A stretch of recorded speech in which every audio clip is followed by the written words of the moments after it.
This podcast is a member of the Voices of Wrestling Podcasting Network. Visit voicesofwrestling.com to hear the rest of our great podcasts, as well as show reviews, columns, opinions, and updates across the world of wrestling.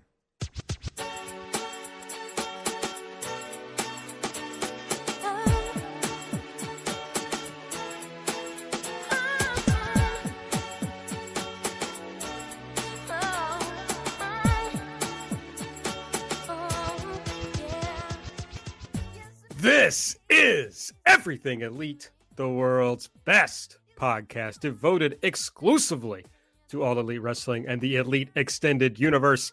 I'm Aaron, joined as always by my good friend, Nate, aka Epitasis.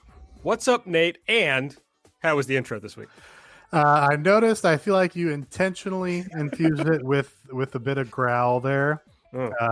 After last week, of course, I said that it felt a little bassier, but not necessarily growly. I feel like you brought the growl this week. I don't know that I like the growl, but I did notice it. So we'll have to throw it out to the listeners and the one guy who always texts me about your "this is now" that it's become a thing. Aaron, have you seen the new Kevin Spacey drop? I haven't, but I'm so excited to hear about it. I saw that it dropped, but I didn't get a chance to watch it yet. So I hope you'll tell me about it. He's what a sacrifice taken for the podcast here, not watching the new, the yearly tradition of the Kevin Spacey Christmas Eve video. Not particularly funny because it is just basically saying, wow, people have had a hard time this year. Only because I've had a hard time am I able to help the people that come to me with their hard times. So really putting himself over. And then he just goes on to say, and a lot of people that have come to me with their problems have, been on the verge of taking their own life. Of course, famously, after Kevin Spacey released his video last year, a number of his accusers committed suicide. And so this year was a suicide prevention PSA. Nothing really to sink your teeth into as far as the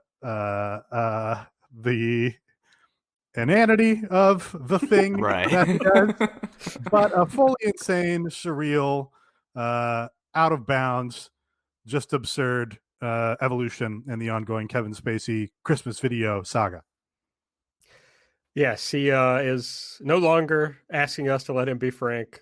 He's no longer killing us with kindness. No, he's saying, go ahead, dial that 1-800-XMIS number, which is a suicide prevention hotline. All right. We're also joined by Mike. What's up, buddy? Hey, y'all, it's your old pal. Yeah, it's weird how now the absolutely absurd Kevin Spacey clips are one of the big things I look forward to on Christmas. It used to be, people staying up for midnight mass, watching This Is What a Wonderful Life. Now, society, we've gotten to a point to see what is this absolute creep and weirdo going to do. So it's a real statement of my general belief that we all lost our minds in the mid-90s. This is the last evolution of it. I'm still trying to figure out, pinpoint the time where I believe that society has greatly just lost it more so than ever. Don't know if it's either when Princess Diana died or the Monica Lewinsky trial. I think it's one of those two. Could be when American Beauty came out. I mean, if we just want to tie Kevin Spacey into this. This was just addressed on the Comedy Bang Bang that I was listening to this morning, the yearly best of.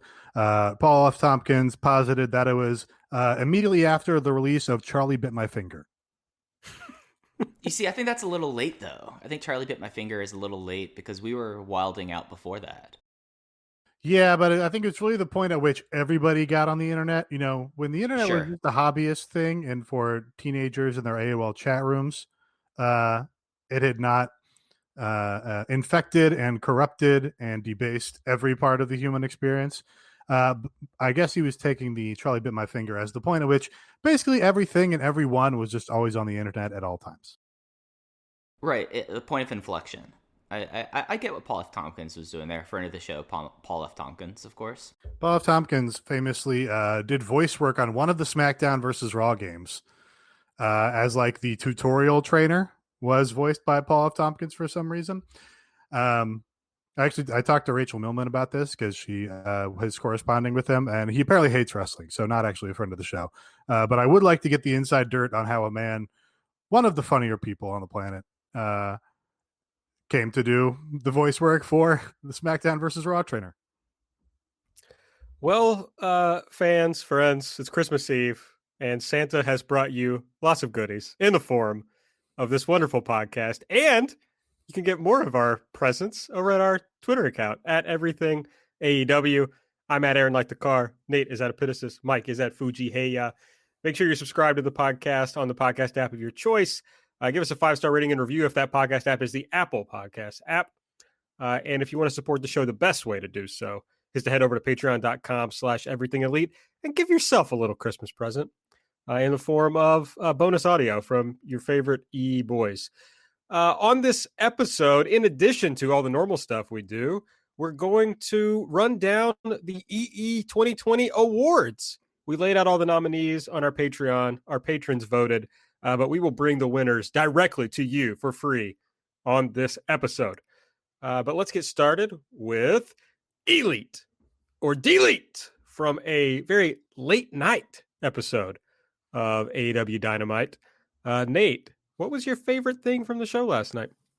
I think the thing that I was most impressed with on this show was basically that both the young up-and-coming tag teams were both put in very big positions, and I think both asserted themselves really well. You had the opening match, the match meant to hopefully retain some of that NBA audience with MJF and Chris Jericho against Top Flight, who is, a couple of teenagers basically who have been in the company for all of like 2 weeks. And then you had the main event match with the Young Bucks versus the Acclaimed. Very easy to imagine how either of these matches could have been much rougher. You have, not that either of these teams show that they're like particularly green, but they don't have a ton of experience under their belt. And I really thought both matches were pretty good, and both of those teams showed up and showed out in really big spots on this television show. So, yeah, I think that was the big bright spot for me here. And I would say that the team that impressed me more out of this was Top Flight, because the Bucks have plugged people into their formula before, and it's kind of hidden some of the issues with other tag teams, more mainly being Private Party. So I expected the Acclaim match with the Young Bucks for the tag team titles to be a solid match, just from knowing, like, all right, the Acclaimed are a solid tag team. They've really gelled on Dark, and you put them with the Young Bucks, that's going to be a good match, unless something disastrous happens. But the fact that Top Flight against Chris Jericho and MJF were able to really acquit themselves well on the show was kind of remarkable, and it was in a way that when you like look at this, like, Chris Jericho is older than both these guys combined, and Chris Jericho, as has gone along with Twitter, was not looking in his best shape last night. So I came away being really impressed, and it's something that in this tag team division that sometimes has periods of feeling real stale, where it feels like that unless you're in the title program, you're not really doing a whole lot. I felt like that this was a significant step forward for the division coming out of last night's show. Yeah, that's what I wanted to talk about related to this selection was Chris Jericho. I'll go ahead and drop our listener Elite here. Swirls, Elite, NBA Twitter roasting the shit out of Chris Jericho. If you saw that going around, there's just like a handful of, or a screenshot of a handful of tweets of people being like, fuck, Chris Jericho looks awful. People probably hadn't seen him since the 90s or whatever. So I guess when I immediately saw, like, the first thing on TV was Chris Jericho, and at the time I thought, oh, that's a good idea. But it's like, wait, am I like brainwashed from watching him every week to not realize how fucking insane he looks? And actually it's a bad move to be like, oh, they've got this old ass dude who looks awful now as like their main guy. Yeah, I wondered that also, mostly catalyzed by this NBA Twitter screen cap. It's hard to say because we're all, not only are we like in a wrestling bubble now, but I think probably every wrestling fan has a relationship with Chris Jericho that is like firmly outside the normal person's understanding of Chris Jericho. Going back to WCW and then like, oh yeah, Chris Jericho jumping to the WWF was like a significant a sign in the WCW versus WWF battle. This was the place where the young, exciting talents go, is to WWF. I'm reminded a couple years back when Chris Jericho was doing one of his later WWE runs, a new fan to wrestling. It was Matt V. Brady on Twitter, added me and was like, "Hey, what's the deal with this Chris Jericho guy? Everybody loves him, but I don't fucking get it." And I tried to explain the appeal and the significance of Chris Jericho, and couldn't really enunciate it. It's like, well, he's really funny and he has good matches, and we've put over on this show a bunch of his segments multiple times, and some of his matches and commentary performances. But I do think, coming from the outside, you probably see a guy who's 25 years older than you remember him being, and hewing closer to that idea of the aging rock and roller more than like the ironic comedic aging rock and roller that wrestling fans kind of accept him as. And maybe it's not coming across as fresh and exciting and vivacious as you want the brand to. Yes, I agree with all that. I wonder if I see what they're doing. And someone pointed out, like, oh, the first voice you heard was Jim Ross, and the first person you saw was Chris Jericho. And it's like, I don't know, maybe that's not a turn on to people. Yeah, it's like I saw some of the tweets are like, oh, this is like new WWE or WWF because you have those touchstones. And the next big thing was Sting on the show, right? Right, yeah. And I also like see the logic of what they did. I just don't think that they thought out from outside the bubble in a way. And I think that's what it came down to. Yeah, it's hard to find the balance, because you want some of those things to appeal to people and be like, oh, I remember Sting. I want to see Sting.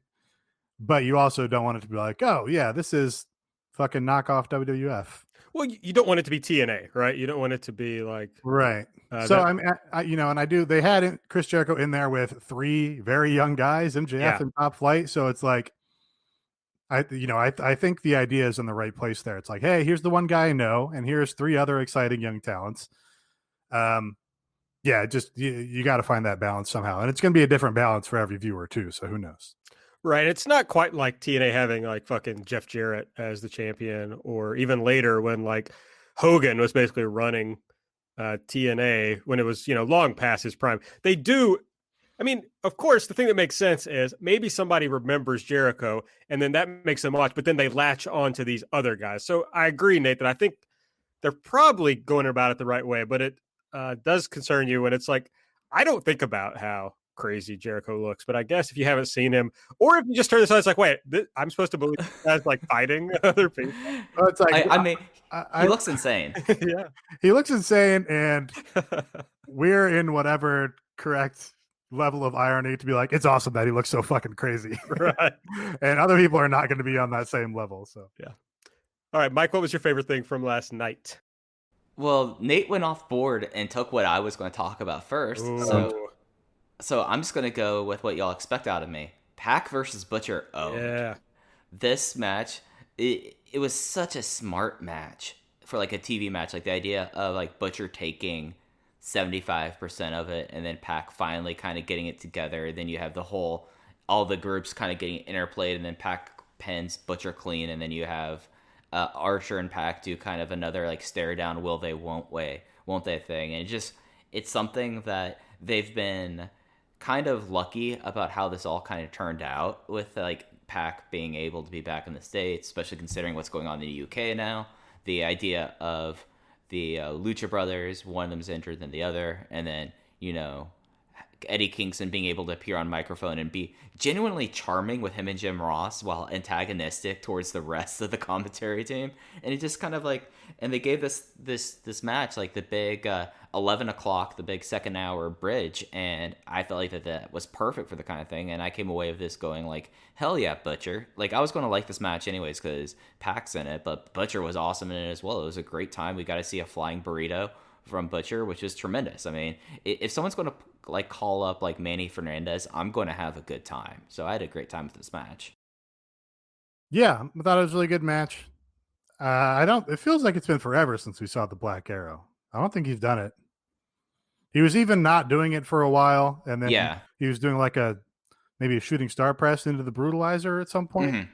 That's what he did before. Yeah. So it's pretty crazy that like Pac, who is like one of the top heel performers in the professional wrestling business, is like now a de facto babyface because of this layoff and coming back and being against Eddie Kingston and his family.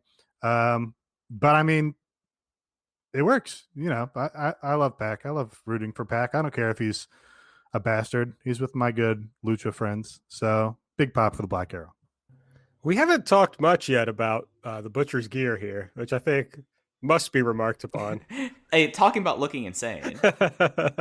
Yeah, so he had these like high water black pants on, you know, just below the knee with like a red belt that had a sash with a little dangly thing that said Butcher.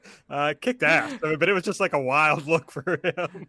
Yeah, it's like some martial arts adjacent look like, oh yeah, he's going over to the dojo to throw later.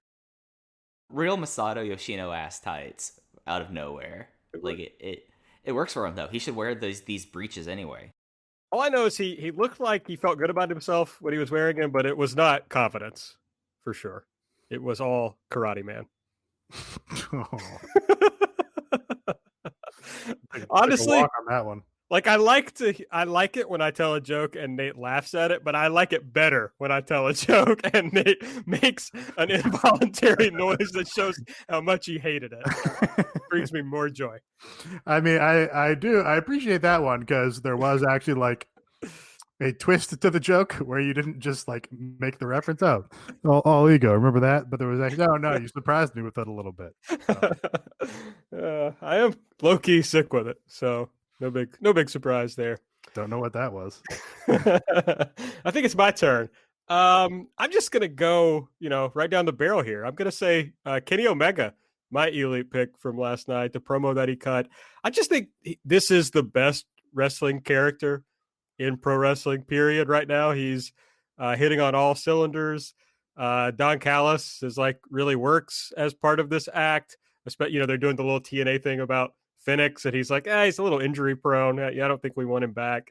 That's great, but it's just like, I don't know. I'm not sure that if you told me Kenny Omega was just going to be cutting heel promos that were just like not in his weird character voice, just him looking in the camera and doing a promo, I would have assumed it was going to be bad, and it's just been excellent. He's wonderful.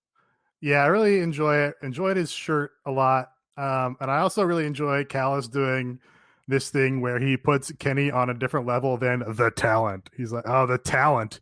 You're just a fucking wrestler. You don't get to make decisions because we're office over here. And that could be bad. Like there is a version of it's like, oh, it's a fucking, corrupt management storyline again. But I guess because Callis is coming from another company, it kind of avoids that pitfall and just makes it fun to me that like Don Callis is out there pretending TNA wouldn't die to have Phoenix, or like reducing Pac and be like, oh, he's just talent. That's funny to me.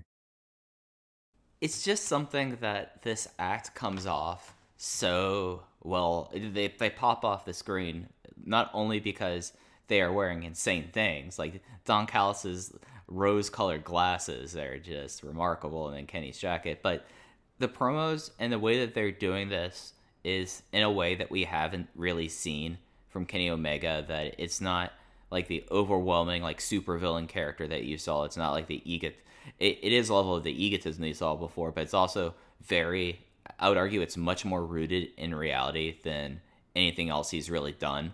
So it comes across like a big champion. Like it's one of those things that seeing him walk around with the title belt, appear in other places, I hate throwing like the touring champion comp on it, but we're kind of getting that vibe from him that's like, oh, Ric Flair's cutting a promo about him coming to Birmingham, Alabama to face hot local upstart here. And you kind of get that vibe from it, that it's a cultural touch point that would be a bit older than I would say most of like the more casual AEW fans, but it's something that it provides a lot that I think everyone can kind of get behind and get the idea of this is who Kenny Omega now is as a heel champion. It comes across incredibly well. Yeah, it works. I think like we were talking about earlier, it's hard to kind of divorce yourself from the bubble, but I'm pretty sure this shtick, if you're at all interested in watching pro wrestling, I think this works. All right, well, let's talk about the things that we didn't like from the show last night. I mean, number one has to be too fucking late. AB's old. This was too late for me. Yeah, that was not a problem. That was fine. I was so tired. Nate, what was your least favorite thing from the show? Abaddon. Boo.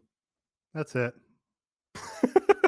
I've done my spiel before. You know, I don't have anything to add.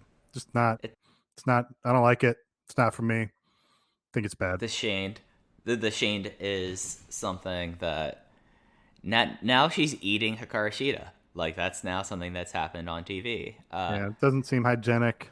Yeah.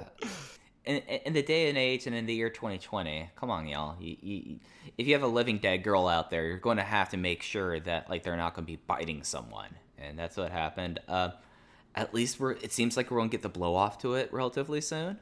So Nate's grown Abaddon thing you only have so much longer that you're going to have to deal with this. I feel like It's easy for me. It makes this part of the show a cakewalk. you can just lead off and say, yeah, Abaddon still exists. I hate it. Yep. I mean, to me, the only real downside here is that they're going to have a match eventually. I feel like that's probably not going to go well. But I don't know. I mean, it's bad. Like, I'll give you that it's bad. But, like, the women's division, reached a real point where it's like they don't really care about it. So at least this is funny. Like, I think I can at least take this that. Is like their one. I mean, they're doing the Jade Cargill angle, but this is like the one angle they're doing. It's pretty weak. Oh, it's super weak, but it is funny to see her. Like, my favorite part was when Sheeta poked her with the kendo stick, which is just like, classic no in like a horror film. You don't poke the dead person. Like, are they still alive? And she was playing dead, and she just attacks Sheeta. It's just bad. Yeah, I felt bad for Sheeta there. Mike? Yeah, buddy. What did you really dislike from this show? Well, I have a personal quest that you all both know, and that is to ensure that whenever someone searches Spears in AEW on the Google machine or your DuckDuckGo or your Bing, that one of the first responses you get is this very show, Everything Elite. But sadly, we had another Sean Spears reboot. This like sit down promo that it's just they're giving time to this guy who has never been over. Was only over when he played Home Run Derby with Cody's head. So it was just one of those things that like I don't need to see Sean Spears on my TV anymore. And the sooner they kind of just drum him out or give him a new gimmick, give him a new name, the better for all of us. I mean, we need those SEO hits. So that whole Sean Spears thing, I can do without. Well, they did, I guess, halfway maybe give him a new gimmick or start the road to a new gimmick. I kind of like my inclination on this is just not even address it because it's like, well, it was 30 seconds long. I'm fine with giving him 30 seconds of time. Everybody on the roster should get 30 seconds of time if they want it. Because I like the way the whole show moves when they have those short segments interspersed and you go from one thing to the next before you get back to your lengthy matches. I think that makes the show feel well paced. But this is not going to go anywhere. I think we're probably in agreement that this newest re-gimmick, this newest repackage for Sean Spears is not going to elevate him to a top guy. It's just, he's going to be in the same space that he's always been, except for the, immediate aftermath of hitting Cody with the chair. So I don't know. The glove was very stupid. So at least they got rid of that. It's at least an improvement. He said he's going to go away. So, he's never going to be a top singles guy. So whatever. The thing that's so weird about it is I know he probably doesn't accept this, but like his highest best use was as like the white meat babyface who had the kind of ironic following in NXT where everybody chanted for him when he came out. Like he is as like a babyface who is supposed to kind of keep up with you for a little bit and then lose in the end, is a competent wrestler in that way. Here's the thing. He's like a lot better than the Miz and everything, right? Oh yeah, absolutely. Absolutely, yeah. He's a pretty good talker. He's just cringe, but if he like put it in the right way, he's a pretty good talker. Yeah. Yeah, it is kind of funny comparatively. You know, the Miz is like my go-to comparison point for like a guy who's just the absolute shits, but like WWE fans think is like great. Yeah, he's the replacement level WWE wrestler. Yeah. And Sean Spears is like way better at it. Like Yeah. Miz could never, like his promo in this exact spot would never feel as natural as this Sean Spears one did. But yeah, you know, this is still not going to go anywhere. So yeah, it's something now that through the 16 months of this, or 18 months of promotion, this is now his fourth rebrand. And that's like a remarkable thing. Like, let's take a moment and just think about his timeline. First, we saw him working out and beating up people on top of a parking deck. Then he baseball swung Cody's head. Okay, don't take out that he was in that like lime green sports car or whatever. Yeah.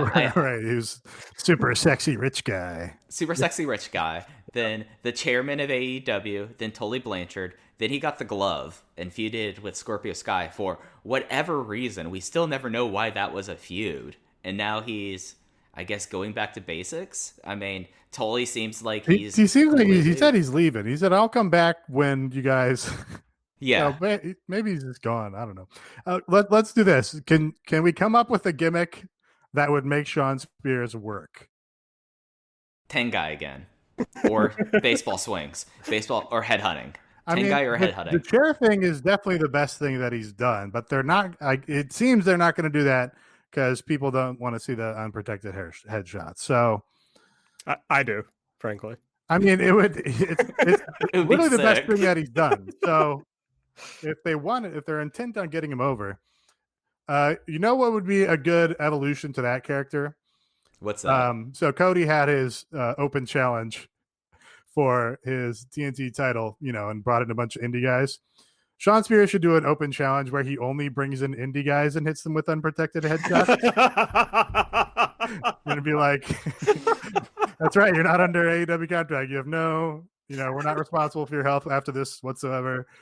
Give them a rugby helmet and be like, all right, well, you have protection. Now you're eating it. That would be... But he has to like explicitly say all that. Like that can't be right. Yes. Be like, Tony Khan won't let me hit anybody in the fucking head with a chair anymore. So I'm booking my own guys. Here's a waiver. That might get the heat on the wrong people there, but I think that's funny. That's the best route I've got. Yeah, it's like he's like, hey, you guys. I mean, he's got to go all the way. He's like, I know it's a pandemic and you can't work indies, so if you want a payday, all you got to do is come on AEW and let me hit you in the head with a chair. And it also like still builds the Cody thing because it's a response to Cody's open challenge.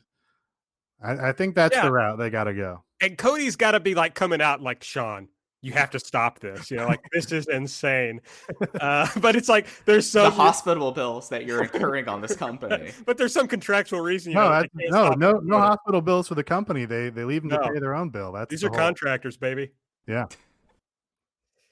Yeah, so I love this. Home run derby, Sean Spears. We've come up with two. It's not like the Master Lock challenge, but it's the chairman challenge. We've had two gimmick ideas on this show that I think AEW should run with. One is this one, and two is the Drama King as the true heir to the Eddie Guerrero wrestling legacy. And I'm just saying, like, listen to this show and take some of our ideas, is all I'm saying. I wonder if you put Sean Spears and Drama King in the ring together, if I could tell them apart. Well, that's a little rude because Sean Spears They seem like the same to me. Sean Spears has a very well-built body, and the Drama King is like very underfed, I'm afraid. Oh, okay. They look very different. I mean, if real body guys know. Okay. Sure. Ferrante would This is yeah. It definitely doesn't listen anymore. know. This is mostly, I think, probably a symptom of me not having seen the Drama King for, I don't know, 3 years, if ever. If ever. I mean, where would I have seen the Drama King? What was his tag team? I'm just saying, you were watching the NXT run, right? Did he tag with Simon Gotch in NXT? Is that what it was? He sure did, as Okay, the Vaudevillains. I may have seen the Vaudevillains on one takeover. Well, and then you probably saw him when he was paired with Rusev. For sure, no. No? No.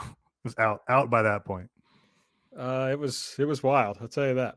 I guess it was over. I hear it was over. It was very over. Well, yeah, that's where the whole Rusev Day thing came from. Yeah.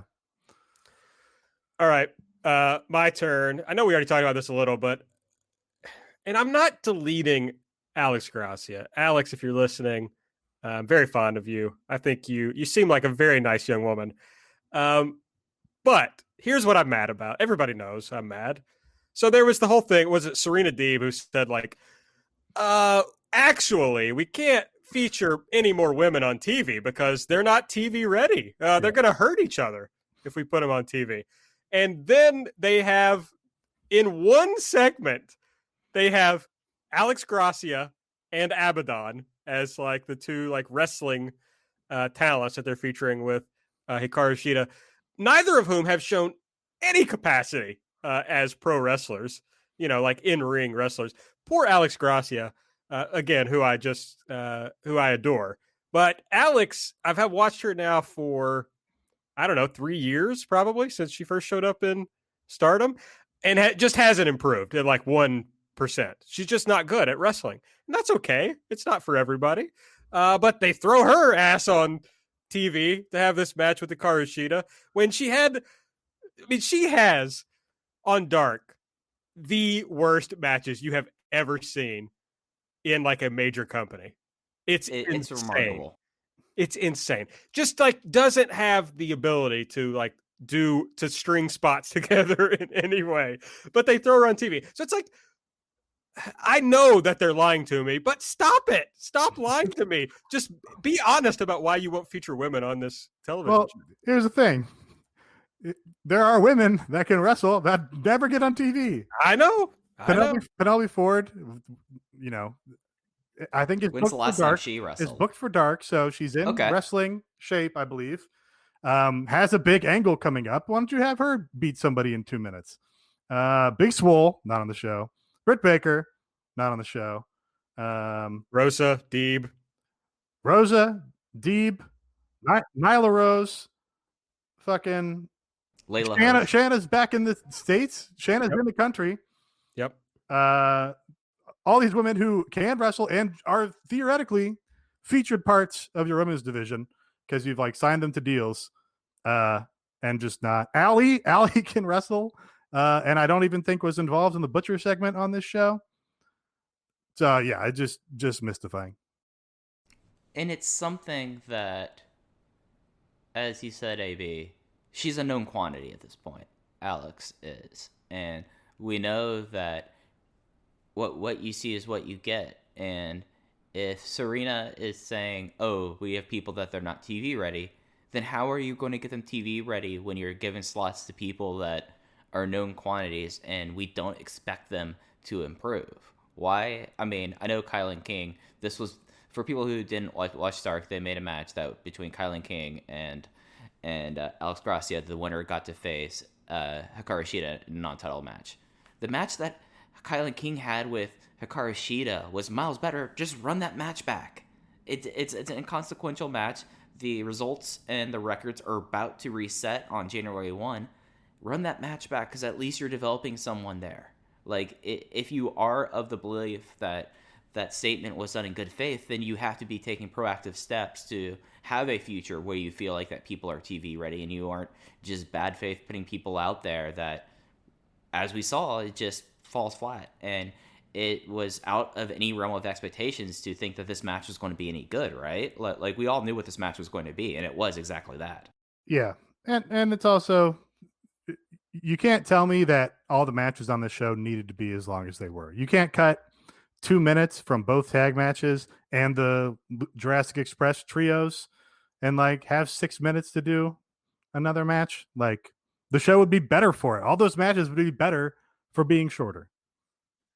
Yeah, it's like I've not that I have any delusion that Alex Grassi is spending her time listening to our podcast, but I want to be clear that I don't blame her whatsoever. Like this is AEW's problem. If they called me up and said, Aaron, we want you to do 3 minutes with Hikaru Shida, I'd be like, sure, why not? I'll embarrass myself, but sure. You must be fond of the Pink Dream, because you usually don't go to this much effort to make clear that it's not a personal thing with the people you're burying. Yeah, well, I don't know. Everything that I've ever seen about the Pink Dream makes her seem like just a delightful human being. So I don't want to be too negative toward her. I will forever be haunted by her not being booked for the Stardom New York show, but showing up and hugging and hanging out with some of the wrestlers afterward. It was very cute. So I don't know. I hope I'm wrong about Alex, I guess is what I'll say.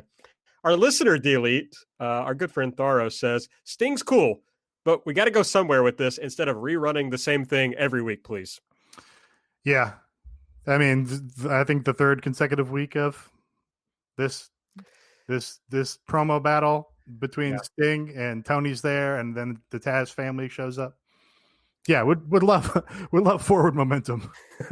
I mean, I think my Elite a few weeks ago was like, oh, they actually had some ideas for Sting. They didn't just like show up with Sting, and then they have crapped on me by not doing anything at all with this. All right. The show opened, as we said, with Chris Jericho and MJF defeat. Oh, I skipped over ratings. We don't have ratings yet, so we can't really talk about them. I'm very glad you went back to hit that. Thank you. I hate messing up my format sheet. I apologize. Chris Jericho and MJF defeated Top Flight. MJF pinned Darius after the Heat Seeker. And then after the match, we got, a Jake Hager promo in the wild. We also needed this instead of another women's segment. Ever since we came together, we've won. Every member has done their job, except Wardlow. Where is Wardlow? Oh, he's away on family business. But this is family business, Hager said. He said, but I show up and do my job. So next week on Dynamite, Jake Hager versus Wardlow. Yeah, he doesn't need to talk. They have so many guys that. I mean, I guess the point is he has a personal issue within the stable. Yeah. So it's not like he can have Chris Jericho cut this promo on Wardlow for him. But yeah, he's just not a good talker. He just should have pre-taped it. I mean, he can do okay on a pre-tape. Yeah, there's ways that they could have worked around this rather than giving Jake Hager a live mic in ring. Then we had the acclaimed Buck Hunt video that they had posted on Twitter. So I'd seen this on Twitter, but basically a music video of a song they made called Buck Hunt about the Young Bucks. It's really good. Like, great usage of their gimmick and the fact that AEW generally has very good pre-tapes. And they had some good punchlines here about the Young Bucks. I like them appropriating or taking that, AEW hater criticism of like, oh, the Young Bucks, they paid off Uncle Dave to give them all the star ratings. I like kind of incorporating that into their heel act because you know that appeals to some whatever brain dead contingent of the wrestling audience. Yeah, and we had a not Atticus Kogar there, which Oh, was it Otis Kogar? Otis Kogar, yeah, there we go. Otis Kogar, someone who looked like a combination of Atticus Kogar and Jordan Oliver was on there, and the real ones out there got popped at this. Somebody in the Discord said Atticus Cougar, and I just want to say that's his mom. That's all. All right, Sting was out with Tony Schiavone. He had this really weird thing about wanting to come here to be a part of the charge Cody was leading, even though, as our good friend Aaron Tao pointed out on Twitter, he said a week or two ago that he wasn't here for Cody. And then he did a Dusty Rhodes impression. It was good. It was the best part of the promo, I thought. It was, but it's just like this whole thing is so strange. We were also talking about this in the Discord last night of like Crow Sting was this like mysterious character. That was the point. He never talked. We only saw him up in the rafters. And now it's just like Steve Borton, but in the Crow Sting gimmick. It's just like a very weird thing. Yeah, it is. It it's unusual, but I think I don't know, maybe it's not that unusual because this is what he's been for far longer than that 1 year leading up to Starrcade 97 or whatever. Like he's been doing this act in TNA and then in WWE for like the last 10 plus years or something. He's in TNA forever. So, but I didn't see that, so it doesn't. Right. It doesn't matter. No, I think you're right about that. But this is also what he is. And it generally works. Like people like it. Sting's cool. I don't know. I just want to see him put the surfer paint back on. That's really all. That's all I'm calling for here. Joker paint. the surfer paint, and he has to bring back the high top. Ooh, can we get a surfer Joker? Okay, let's workshop this for a second. Is it going to be the surfer paint but in Joker colors, or is it going to be the Joker paint but it's going to be made up to look like he's surfing? I think it has to be the Joker paint but in the outline of the surfer paint. Okay. If that makes sense. Like it's got the shape of the surfer paint, but the color scheme and content of the paint is Joker style. I like this. I think it's got some legs. Is his surfboard going to be something in Joker-fied? Because that's the other aspect to it. Well, I think it's a big grin and it says "Why so serious" on it. Sure. That's my initial inclination. Gotta keep it simple sometimes. He references Darby, who of course has a spotlight on him up in the high seats. But before he can say anything to Darby, Team Taz comes out. They're sick of him sticking his nose in their business. I'm like, dude, you motherfuckers come out every week. Stink's trying to cut a promo. Who's sticking whose nose where? I think you just said Stink. I did just now? Yeah. Stink's trying to cut a promo. They're going to attack him, but the lights go out and Darby appears in the ring. You don't mind this, Mike or Nate. You're mad about the Sheenon, but you don't mind this where he just shows up. You know why? Because they showed Darby leaving his spot. So it's like a logical explanation for, he left and then the lights went out and then he climbed into the ring while the lights were out. So it made perfect sense. I have complained on this show about doing the lights out gimmick too much. Yeah, they do a lot of that. Taz said he's happy to wait until January 6th for when Cage and Darby are going to wrestle. Cage kind of complains he doesn't want to wait, but Taz wins and they kind of leave. And then Sting and Darby are left in the ring to continue making, frankly, pretty erotic eye contact as we fade out of this segment. Is Jared Leto the most surfer Joker there's been? He's the most like Los Angeles Joker, I think, without question. What about? I'm just trying to think of like more. Heath Ledger, though. Heath Ledger. I mean, he was Australian. That's true, but that didn't come across in his performance. That's fair. He was, that was very dark and brooding. I would never go on a surfboard. Yep. That was more Batman voice than anything. We don't surf in Gotham. I would say though that Jack Nicholson had like the surfer colors more.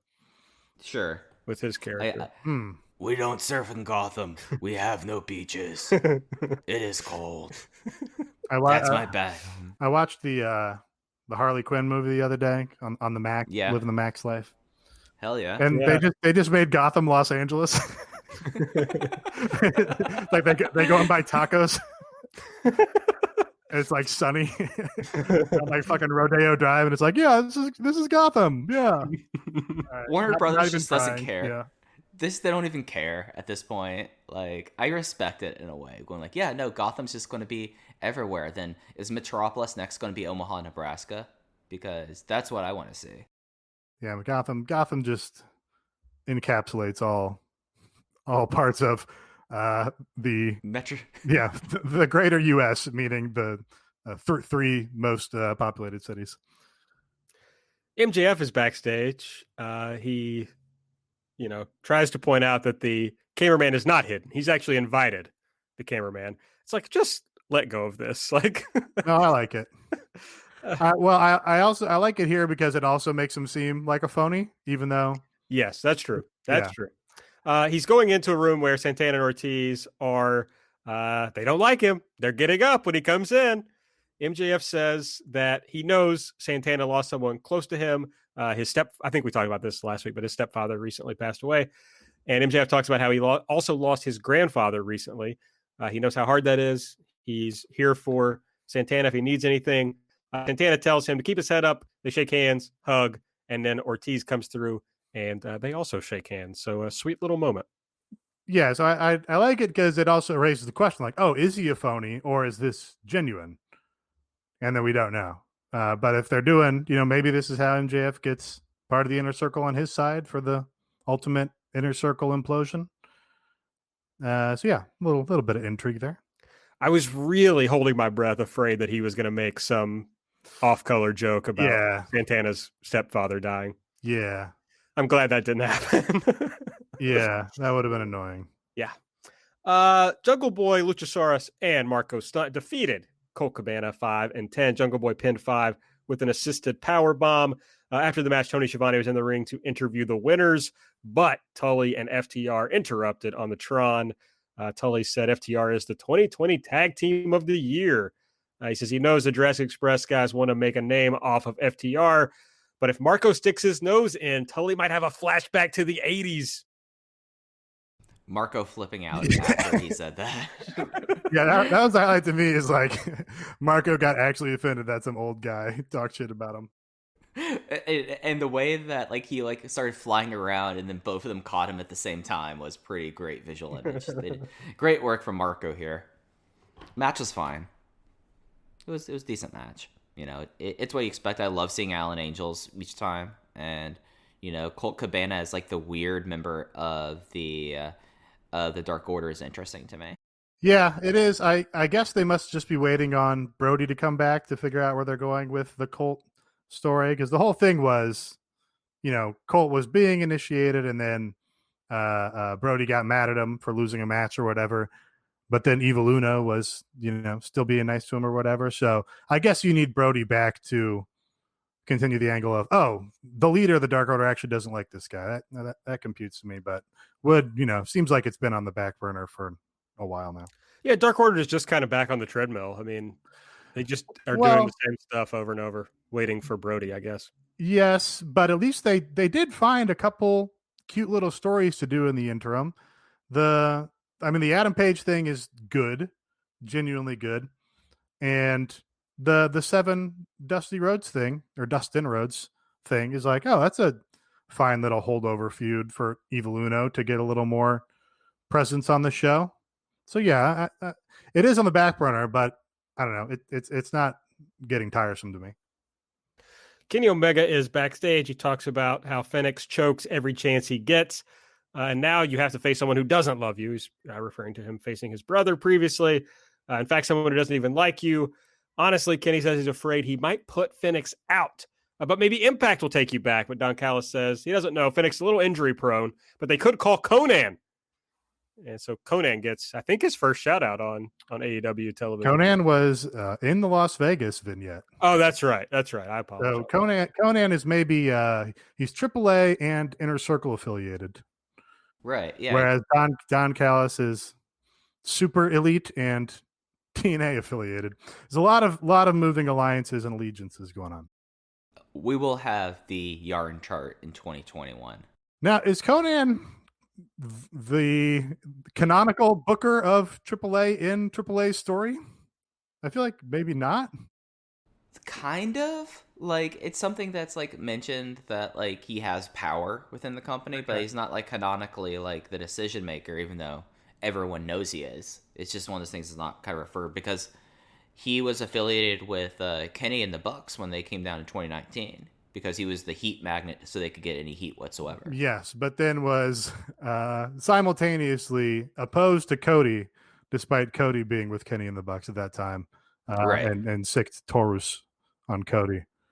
I mean, it's AAA. It all makes sense in AAA. Yeah, all this stuff definitely makes sense. You just have to have the necessary lucha knowledge. Yeah, exactly. But yeah, as we said earlier, great promo, and I'm seriously going to do a yarn chart in my office of trying to figure out every relationship and everything out there. It's probably going to take up the greater part of a wall. So yeah, I look forward to seeing that. Pac defeated the Butcher, as we discussed earlier. Lance Archer came out toward the end when it looked like Eddie was going to interfere. And then after the match, Pac and Lance and Penta just kind of stared at each other. So, furthering their uneasy alliance. Jade Cargill's backstage. Essentially, she suggests that Brandy got pregnant because she was afraid of Jade, which I think is true. Then she says Shaq has called out Cody. I'm not sure that's true. So she's calling out Brandy and says they better find her a worthy opponent because she is tired of this shit. Yeah, still very confused about Shaq's involvement. Yeah. To recap, Jade Cargill came out and confronted Cody because Cody was talking shit about the giants that he beat, and Jade Cargill said, "Well, I know a real giant." But then they had a backstage interview where Shaq was like not that fussed about Cody and didn't really seem to care, but he did really want to see Brandy and Jade Cargill go at it, which is not happening now. Yeah, just kind of, a mess. Yeah, making sense of this is something that it'll be interesting, like 5 years from now, talking about, like, so what was the original plan with this? Because I have no idea of what's going on at this point. I mean, Cody and Brandy versus Jade and Shaq makes sense to me. But it can't happen now. But yeah, it can't happen now. And, from Shaq's performance in that interview, didn't seem like he was particularly enthused about doing it anyway. Right. Yeah, I mean, technically, I'm just saying here, I'm not a billionaire son or anything, but I'd get all the signatures on a piece of paper before I started putting bits of the story on my television. That's just what I would do. I agree that is how most people would do it. I don't like the fact that story threads, up and vanish from moment to moment. Some of them come back, which is great. But it is kind of fun to see them do stuff like, oh, let's heavily feature Ben Carter on this television show after an NBA game when he's not under contract to us and will not be under contract to us. That's kind of just a weird pro wrestling thing that is kind of fun to look back on. Miro, Kip, and Penelope are out with Tony Schiavone. Tony did a lot of work on this show. I feel like recently he's very involved on the show. Kip says it's the first ever wrestling wedding on TNT. I thought he was going to claim it was the first ever wrestling wedding, which I thought was funny. Are we sure? Didn't David Flair and Miss Hancock get married? That I saw people discussing that. Maybe that was a Thunder. What was that on TBS? TBS. Yeah. Or was it WCW Pro or Saturday Night? I mean, no. The David Flair wedding was absolutely on WCW Nitro. Okay. So were they preempted for the dog show that week? Oh no, that was USA. USA had the dog show. By the way, the way, it happened on September 11, 2000. Wow. I was so excited for a second that they did that. Then I was like, oh, wait, no, they were dead at that point. Yeah, no, it was exactly 1 year before. The death of WCW for sure caused 9/11. Yeah. I think the data is clear. Yeah, if you could indulge me for a second, what would WCW would have done on 9/11 if they were still alive? Fuck, man, I don't know. Because you got to assume that Kevin Nash would still be booking. Oh, yeah. Major Guns would have rejected Team Canada and gone back to a flag print bikini. Oh, yeah. That would have been good. Yeah. General Erection, they had to bring him in for something. General Erection going to the center of the ring and laying an American flag in it like John Cena. I'm so mad that actually, now that you mentioned this, that we didn't get to see what WCW would have done in response to 9/11. Okay, it's hard to imagine them doing something more offensive than Muhammad Hassan, but I think they would have, right? Oh, for sure. Oh, it matters who has the pencil. If it's Kevin Nash, DDP. I don't know. Dusty. Nash is. I don't know. Tough to say about Nash. Nash is at least like vocally anti-racist. Now, yeah, but everybody was more racist in 2000 and 2001. That's true. I don't know. By everyone, I mean all white people were more racist then. That's true. Let's see. I'm looking at their last pay-per-view, Greed, Great, yes. to try to see like if there's any. Mike Sanders would have to be involved in what happens I mean, for the memorial. Team Canada was heavily, and Huge Erection was around. He was on that show. I'm telling y'all, it would have ended with General Huge Erection laying a flag down in the ring, and then saying that he's going to go and sign up for the military and end up like Pat Tillman. I see that Sean O'Hare was on this show, and I can't now stop from thinking about the thing that Alan Forel posted earlier from Tanahashi, where he was basically like, Sean O'Hare was so fucking hot that it was hard for me to wrestle him. He winked, and I realized he's so cool. This is that American big star appeal.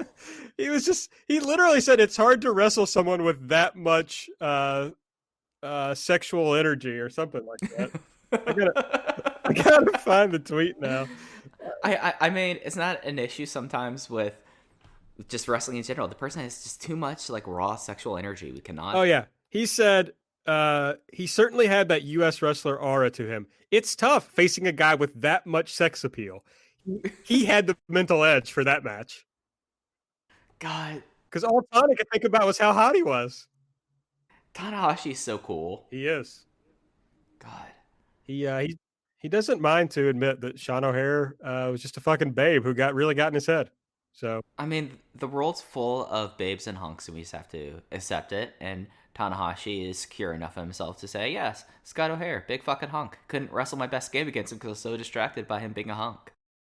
I'd really like our wrestlers, our fans, our listeners is what I was looking for, to reach out to us with your ideas of what WCW would have done to commemorate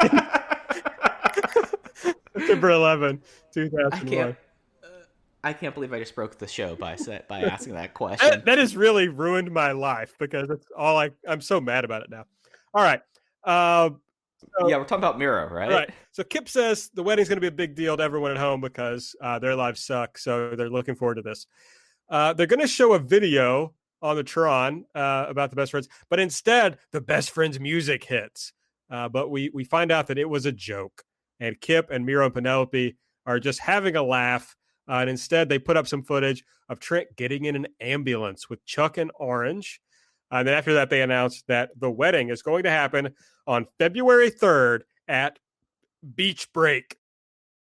Beach Break. Yeah, no, this segment was, other than Kip, the rest of the segment was amazing. Miro shouting out things like off microphone, yelling out that he will be in the house for that. That made my night. And I guess they're going to have a beach wedding. This might be the first ever wrestling beach wedding on TNT. So no, no, it wasn't the wedding. I don't know. Isn't there what am I thinking of about Randy Savage on the beach? Well, I mean, there's the photo of him with the WWF title where he's looking off into the distance, pondering on a pier, if that's what you're thinking. Because I think about that photo a lot. No, there's also I wasn't thinking about this, but there's also one of like Savage like doing a bench press on the beach. This is like early Nitro WCW. Hell yeah. But Hell yeah. I think there's like a later era. I don't know. I don't know what I'm thinking of. So I'm probably wrong about this, but it may be the first wrestling beach wedding. Yeah, I mean, I can't think of another one. I mean, other great events on wrestling on the beach. Yuji Nagata working out on the beach with the current great O'Karn, just looking incredibly awkward as women were fawning all over them. But Yuji Nagata's like, hell yeah, this is great. And Oko obviously wanted to go look at anime.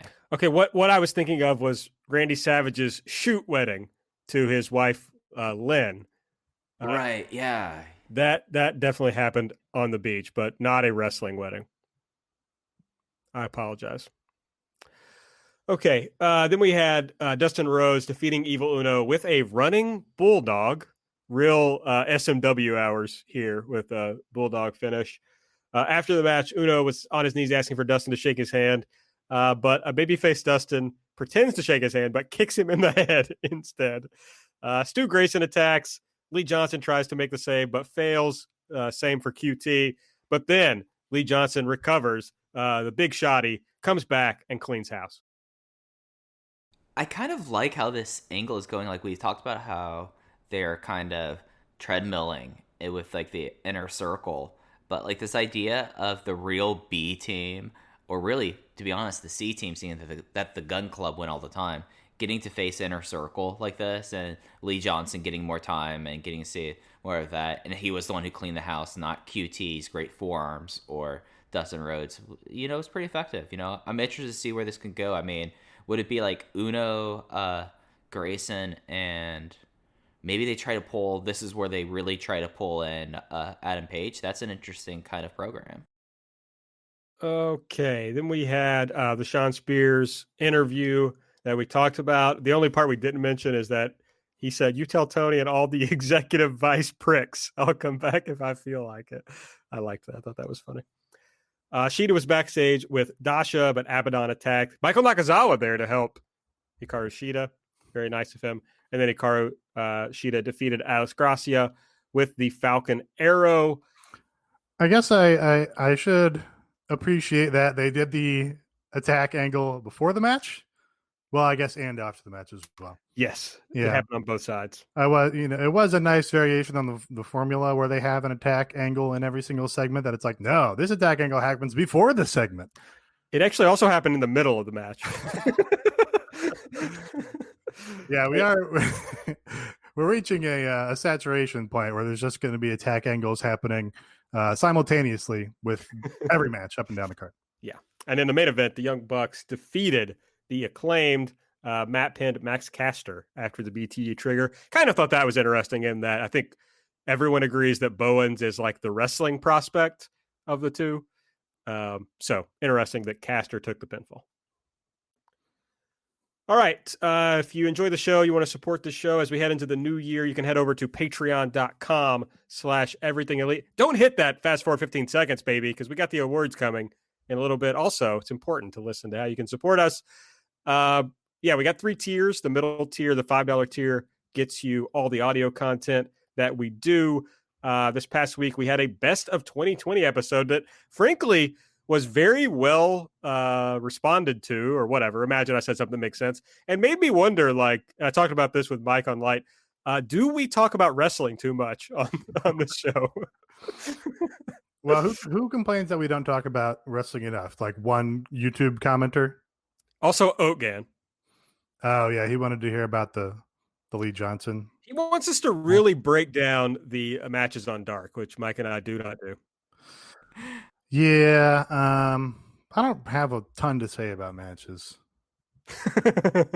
Yes, I know. Yeah, I just look at if they're successful or not. So, and then of course we also have our Light show where Mike and I break down, not really, Dark. We just talk about what was funny from Dark. We previewed Dynamite, and then Nate hits the vlog quick hits. But there was lots of good stuff on there this month. Mike did a really good show with Brandon Howard Thurston. I hope everybody will check that out. We have a Discord that's a lot of fun. We, everybody, even for late night Dynamite, we were in there chatting last night. So join us, won't you? Patreon.com. We were up to the exotic hour of 11 p.m. That's right. Central time. A lot of us live in Eastern time, Nate. I can't account for after your poor decisions. That's buddy. Take that upon yourself. I've made a lot of poor decisions. But a poor decision I haven't made is being a part of patreon.com/everythingelite. Come over and subscribe. All right, we're going to, well, no, that's not true, but the E Awards are next. I was going to say we're going to close it out with that, but we usually talk about what's going to be on next week's show at the end. So, yeah, EE Awards, baby. You can go listen to the nomination show on the Patreon. That was a lot of fun. Basically, each of us gets to nominate one, and then we do a wild card where we have to reach a consensus on the 4th selection. Then we post it on our Patreon for people to vote. We got a very high level of participation, which I was very happy about. And we got some winners. So the men's match of the year, last year it was Cody versus Dustin Rhodes from Double or Nothing. This year, the winner, Nate's pick, Hangman Page. So, do you want to? So I haven't looked at them. I don't want to look at them. Do you want to read the nominees? Okay, that's a good idea. And I feel like don't attribute things like Mike put in. I saw that Mike put in one of the Patreon posts like, "Oh, Nate picked the Revival for Tag Team of the Year." No, to be clear, I did not vote for the Revival for Tag Team of the Year. I nominated them because I felt like they had to be part of the discussion. So I just want to, I don't want to be, accused of voting for the revival, basically. I guess I didn't really vote at all. I mean, it would be hard because you're not a subscriber to the Patreon. Yeah, I don't have a Patreon account, so that makes it tough. So, yeah. Okay. Men's match of the year. Here were your nominees. That's right. I guess a lot of people listening to this didn't listen to the nomination show because they're not patrons. So here are the nominees. The Parking Lot Brawl, Hangman Page and Kenny Omega versus the Young Bucks, Pac versus Kenny, Iron Man match, or the Stadium Stampede. Those were your nominees. And our patrons have voted for the Hangman Page and Kenny Omega versus the Young Bucks match. You got 63% of the vote. It's probably a worldwide leader for this category. Yeah, I think that you look at what might pop up on global top 10 lists at the end of this year, and I think that this probably will be the high watermark for AEW. So, made sense to me, and in that margin, it was something that you kind of got to a point where it was just like there are some clear candidates and some that just weren't that kind of candidates, and I feel like that those four, even with the one that I nominated being the Pac and Kenny Iron Man matches, are ones that were really well thought of. Women's match of the year. Last year, Riho versus Nyla Rose, the initial Dynamite match. This year, the nominees were Riho versus Nyla Rose, the TV match where Nyla Rose won the title. Nyla Rose versus Hikaru Shida at Double or Nothing 2. Hikaru Shida versus Penelope Ford at Fyter Fest. And the wild card match was Thunder Rosa versus Serena Deeb. Your winner for the second year in a row, Riho versus Nyla Rose, with 49% of the vote. Congrats. I don't know if you guys want to comment or you just want me to keep going. Well, I have no takes on this category. Yeah. Good match. Yeah. Okay. I mean, we did already do comments on all this stuff. We miss Riho. We miss Riho. Badly. And I guess unless Riho doesn't come back, we'll have new winners in this category next year. Yeah.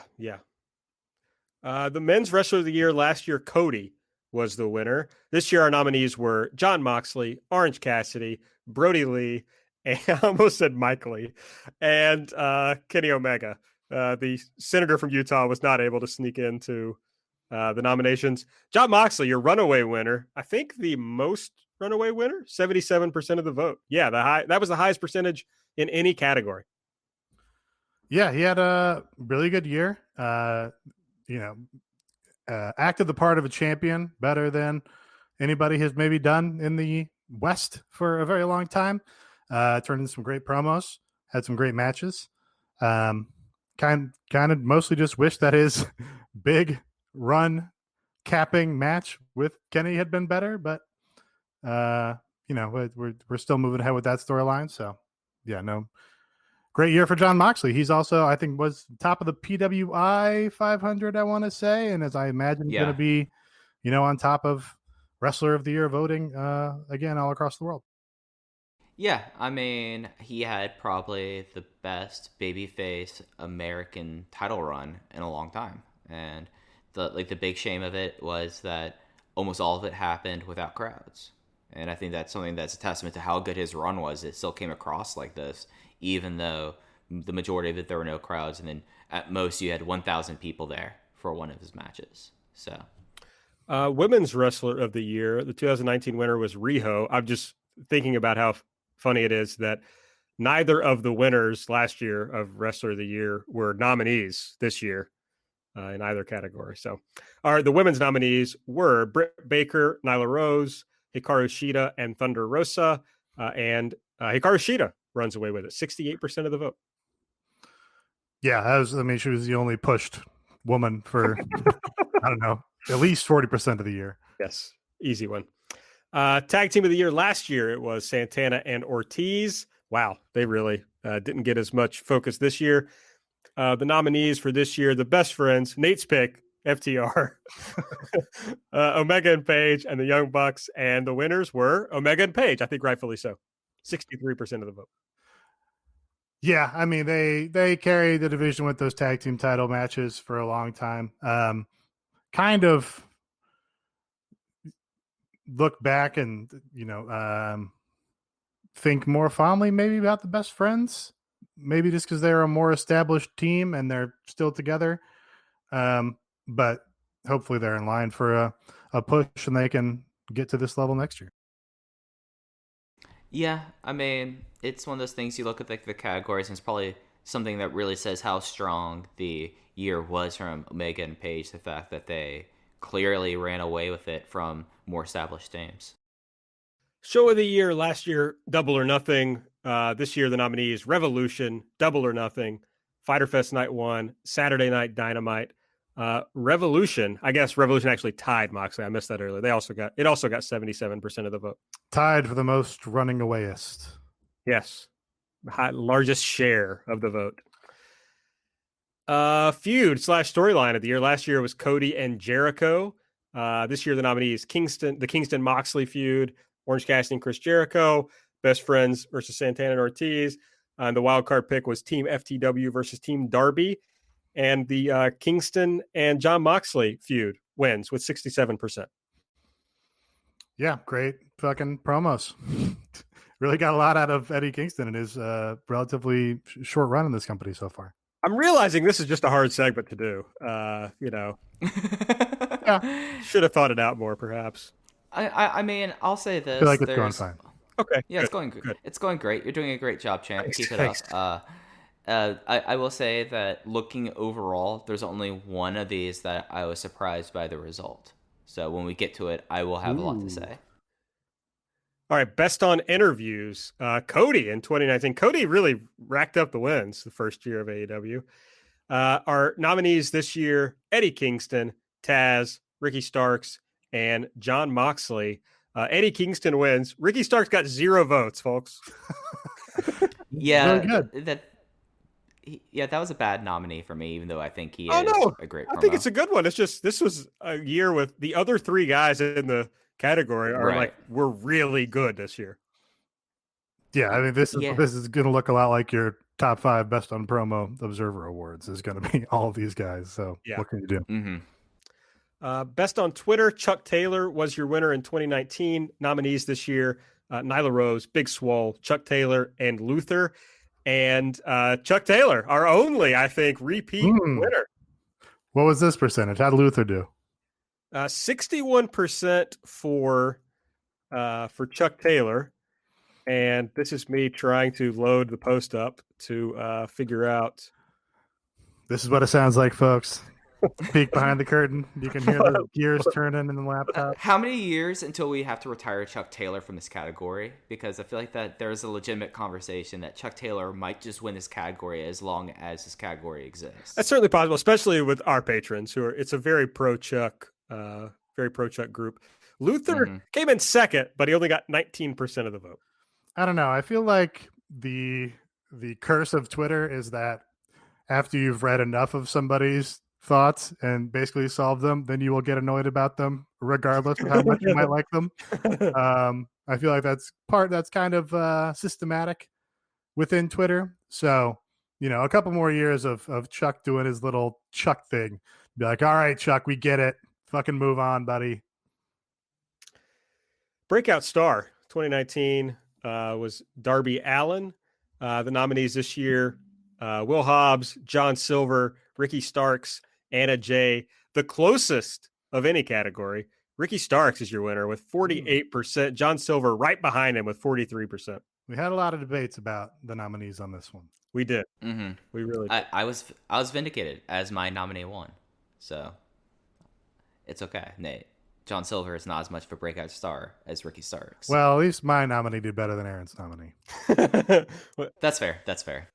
Well, but what we're not accounting for here is I don't know in what order we went. Sometimes you get to nominate somebody before other people. This one I specifically remember. We all thought we all said our nominee at the exact same time. And they were different. So that's right. We all thought it was super obvious.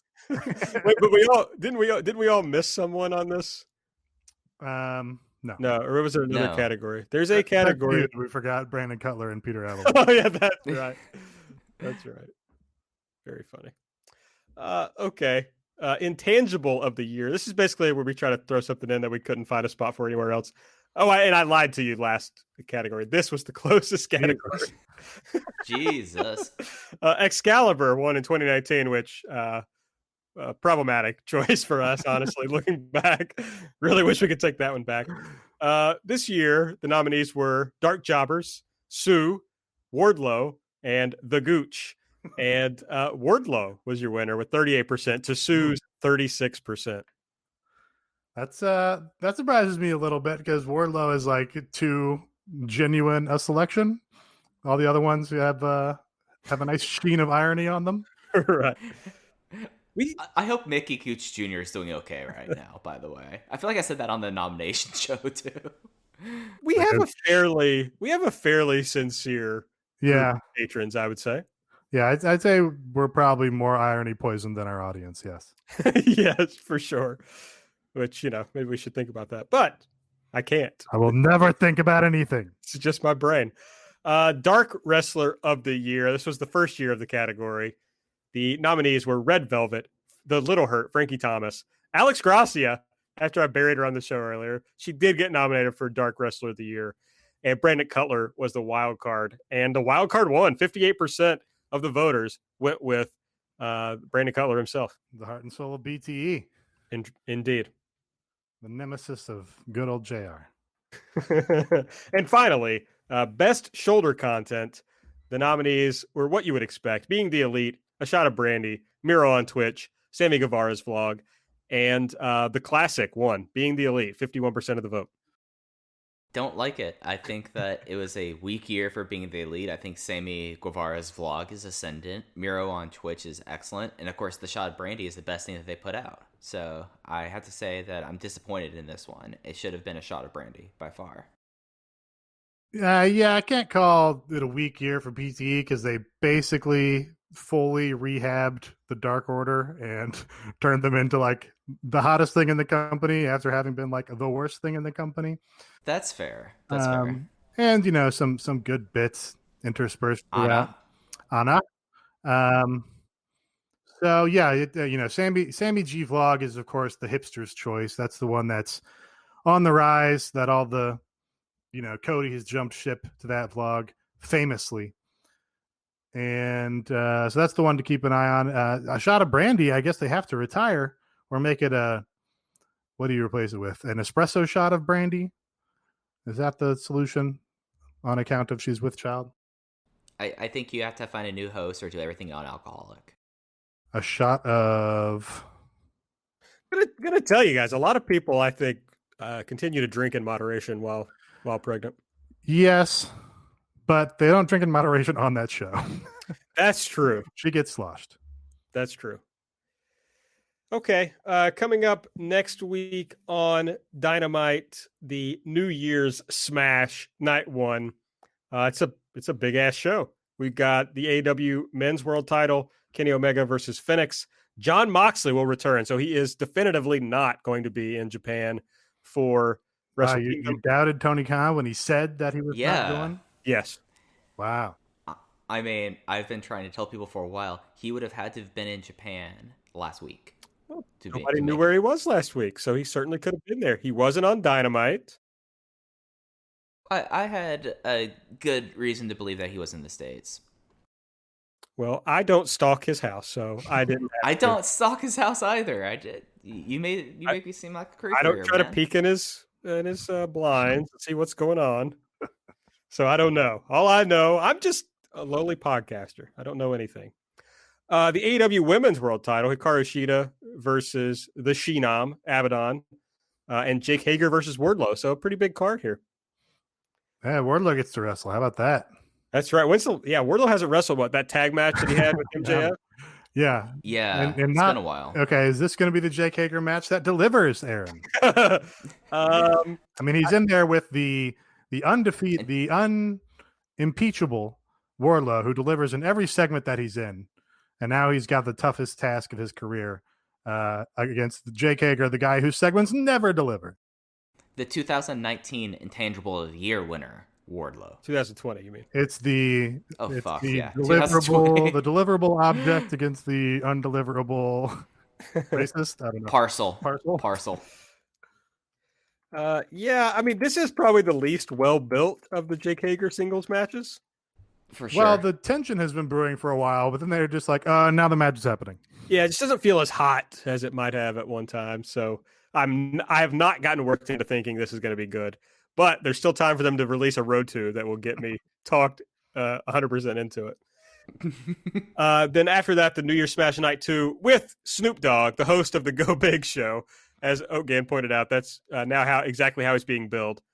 So that's what his he's biggest. most famous for, I think. Yeah, for sure. That, of course, is going to have the TNT title, Darby Allin versus Brian Cage. And they announced Cody Rhodes versus Matt Sydal. So Cody's just having completely fucking random matches on Dynamite. That's his new thing. I mean, it's happening. I'm stoked. These two guys never have had a singles match, which is kind of wild. Well, I would say I'm looking forward to it, but I don't like to lie to our listeners. I saw that. This is totally unrelated, and it's mostly unrelated. I saw that Kenta liked the tweet where Matt Sydal said he was signed to AEW. The only time they would have crossed paths would have been like Ring of Honor, right? Yeah, no, they would have known each other because of Ring of Honor. And Sydal was over in Japan a lot before. Yeah, but not with New Japan or Noah when Kenta was in those companies. But Kenta didn't. I mean, like, it's a small circle sometimes. Yeah, I mean, it's a small business. Just thought it was funny to see. I was like, oh, what's going on with Kenta? Is he liking any more Trump tweets? But no, that's misrepresentative. He liked the Trump tweet that was like Trump's insane dancing video that got removed. Oh, the Macho Man one. Yes, that's the one. Okay, but which you can certainly like for non. So that's just a good video. Yeah. I don't understand. I'm trying to search to see if Kenta and Matt Sydal have ever been in a match together.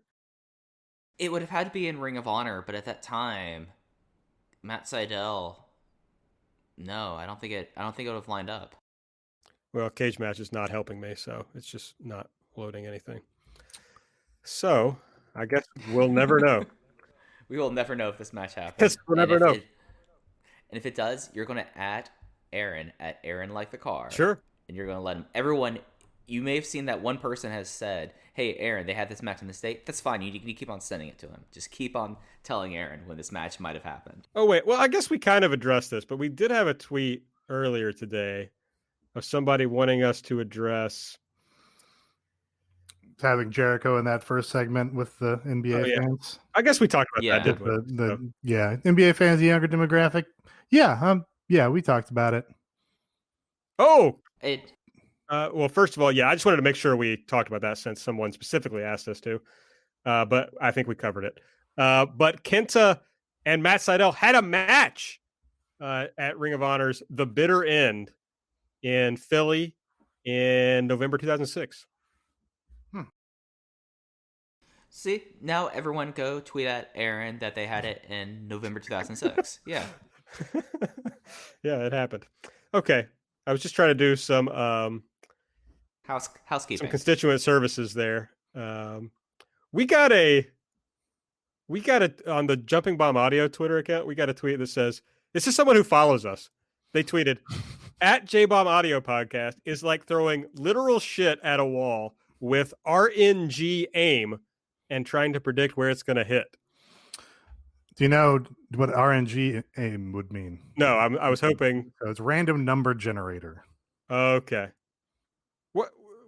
This person follows us. Why? I mean, this sounds mean. This sounds really mean. And it's like our last episode was just like, we were just doing awards from the year, you know? Sure. Yeah. So it's like, what are they so mad about? Anybody that tags anybody in a tweet is a fucking lunatic. That's what it comes down to. Like, shut the fuck up. It's like Excalibur tagged Giannis about missing his free throws. That was insane. Like, what are you doing? Like, did you see your own mentions whenever you fuck up or whatever, and people yelling at you or like, "Hey, remember when you were racist a couple years ago?" Like you Yeah. would think you'd like be like, okay, maybe I don't tag this guy about missing his free throws. I think if I were Excalibur and like all the shit that is out about Excalibur was out there, I would probably never criticize anyone publicly ever. It's insane. Just set my Twitter up to just auto retweet what the PR team wants me to retweet. So if I were friends with Giannis, I would just be like, "Hey Giannis, tweet these videos at Excalibur." Just body him. Tweet out to all your followers, like, "Look at this motherfucker." Yeah, That'd be sick. This you? Then... Yes, that'd be perfect. All right. Well, I think that's it for the show. Make sure you're following us on Twitter at Everything AEW. I'm at Aaron Like the Card. Nate's at Epitasis. Mike's at Fuji. Hey, subscribe to the podcast. Please give us a 5-star rating and review if you use the Apple Podcast app. And support the show this holiday season over at patreon.com/Everything Elite.